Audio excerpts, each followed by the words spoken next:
Turabasuhuje inshuti bavandimwe kandi tubasuhuje dukomeza kubasaba kubana natwe kandi twishimiye gukomeza gufatanya kumva ndetse no gusobanukirwa Bibiliya n'ibyanditswe byera. Muri iki cyumweru ndifuza kugira ngo tuzafatanyirize hamwe kumenya Satani. Tugiye kuganira ku izina Satani. Ese Satani ni iki? Satani abahe? Satani akora ate? Satani afite isano ki n'Imana ndetse n'umuntu?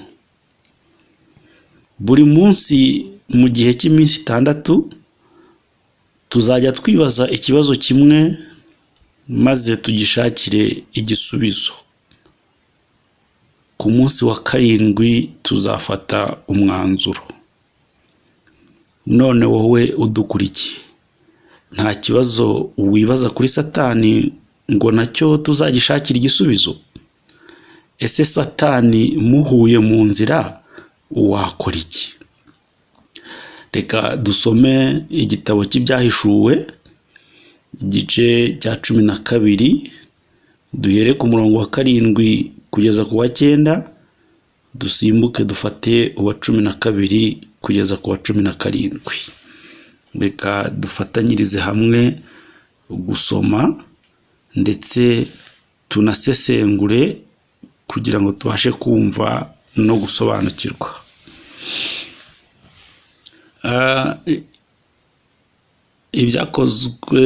Ibyahishuwe igice cya 12 turahera ku murongo wa 7 kugeza ku wa 9, dusimbuke wa 12 kugeza ku wa 17. Umutwe w'amagambo uragira ngo iby'umugore n'ikiyoka. 7.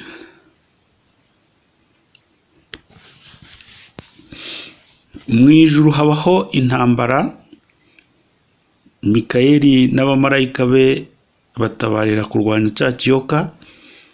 Ikiyoka kirwanana n'abamarayika bacyo, ntibanesha kandi mu ijuru ahabo ntihaba hakiboneka. Cya kiyoka kinini kiracibwa, aricyo ya nzoka ya kera yitwa umwanzi na Satani, aricyo kiyobya abari mu isi bose, nuko kijugunywa mu isi, abamarayika bacyo bajugunywa nacyo. Satani kugira ngo aze hano ku isi ni ukubera intambara yari yabaye mu ijuru. Bivuze yuko mu ijuru niba habaye Imana n'abamarayika, Satani nawe ni marayika. Tuzajya turushaho gusobanukirwa ese iyi ntambara yayiteje habaye iki, byari byagenze bite, ese kubera iki yaneshejwe mu ijuru akaza hano mu isi. Abantu benshi bazi marayika Gaburiyeli bakamenya na Mikayeli, ariko hariho n'undi marayika witwa Lusifero, ari we waje kurwanywa ajugunywa mu isi maze ahindurirwa izina. Nukwango rero muri iyo ntambara yarwanye ntiyanesha, amaze gutsindwa mu ijuru ajugunywa hano mu isi. Ageze mu isi nibwo yahawe izina ry'ikiyoka kinini. Bityo nkaba nkubaza ngo uhuye n'iki kiyoka kinini mu nzira ugenda cyangwa se uryamye, aho mwahurira hariho hose, wakora iki? Uzamfashe nawe unsubize kugira ngo tumenye neza Satani, niba se mushobora guhurira mu nzira, niba yagusanga uryamye, naho utekereza hose mwahurira. Iki kiyoka kinini rero kimaze gucibwa, aricyo ya nzoka ya kera, nicyo cyitwa umwanzi ndetse na Satani. Nituvuga ikiyoka ntutekereze inzoka, ahubwo wumve marayika ariko ageze hano ku isi yahawe izina ry'ikiyoka ndetse aba umwanzi. Tuzamenya se yabaye umwanzi kubera iki? Yitwa Satani. Bivuze ngo Satani ni izina riri rusange, naho amazina bwite akaba ikiyoka cyangwa umwanzi. Nuko rero amaze kugera muri iyi si, reka tureke umurongo wa 12 uko byagenze. Nuko rero wajuruwe nawe barimo mwishime, naho we wasiwe nawe wanyanja we mugushije ishyano, kuko Satani abamanukiye afite umujinya mwinshi, azi yuko afite igihe gito. Nuko ngo intambara imaze kuba mu ijuru, ikiyoka kikajugunywa mu ijuru, habaye ituze. Reka ahubwo nkubaze, ko tuzi yuko Imana iba mu ijuru, iki gihe Mikayire yarwanaga na Rusifero bataramutsinda, Imana yari irihe? Tekereza nawe uzansubize ukurikije uko usoma nuko ubyumva. Nutabisobanukirwa, twebwe tubisobanura mu gihe turimo kwigisha, uzatugane tuzagufasha. Batubwira yuko mu isi hamanukiwe n'ishyano, ubwo ni ukuvuga ngo intambara yakomereje hehe? Mu isi, ariko Satani azi yuko azamara igihe gito agomba kuneshwa. Ese hano mu isi Satani ninde umurwanya? Hano mu isi mu myaka yose umaze, kandi baravuze ngo afite igihe gito, icyo gihe gito cyanganaga n'iki?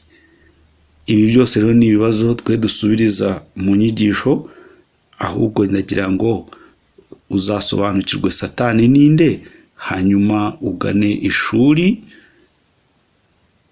ubashe gusobanurirwa biruseho. 13.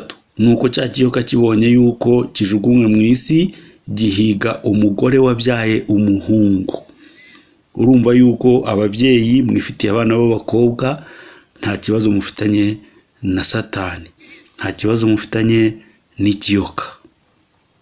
Umugore ahabwa amababa 2 y'ikizu kinini kugira ngo aguruke ahungire mu butayu, ahantu he, aho agaburirirwa igihe n'ibihe n'igice cy'igihe, arindwa icyo kiyoka. None se ubwo aba mama, ababyeyi bafite abana b'abahungu, buriya bafite n'amababa, bashobora kuguruka bakajya mu butayu? Muzaduhe ubuhamya babyeyi. 15. Icyo kiyoka gicira amazi ameze nk'uruzi inyuma y'uwo mugore kugira ngo amutembane. 16. Ariko isi iramutabara, yasamya akanwa kayo imiruruzi cya kiyoka cyaciriye. Nukuvuga ngo banza ariyo mpamvu tubona inyanja, tukabona inzuzi n'ibiyaga, n'amazi yari yaciriwe n'ikiyoka. Ikiyoka kirakarira wa mugore, kiragenda ngo kirwanye abo mu rubyaro rwe basigaye bitondera amategeko y'Imana kandi bafite guhamya nk'ukwa Yesu. Nguyu umuntu ushobora kurwanwa na Satani. Satani ntabwo arwanya abantu bose, ahubwo akeneye umuntu ufite amategeko y'Imana kandi afite guhamya nk'ukwa Yesu.